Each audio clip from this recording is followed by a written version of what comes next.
You can literally solve this question without doing any math.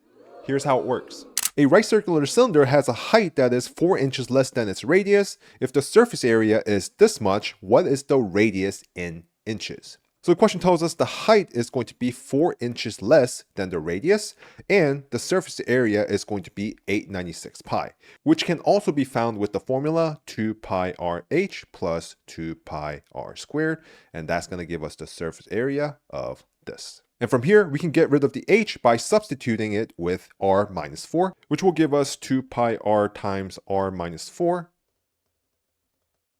And from here, we can find the value of r by expanding everything out, factoring it out, and finding out what r is equal to. But the only problem is that that's a shit ton of work, and we don't have time for that. So instead, we're going to pop it into decimals, because anytime you are working with a single equation and a single unknown variable, and it looks very, very complicated, then we can simply pop the equation into decimals and go to the x-intercepts, which will represent a solution or the value of r we are looking for. So if we pull up decimals, it's going to be 2 pi r parentheses r minus 4. And you're going to see there's nothing on the graph, and that's because we need to swap all the r's with x's.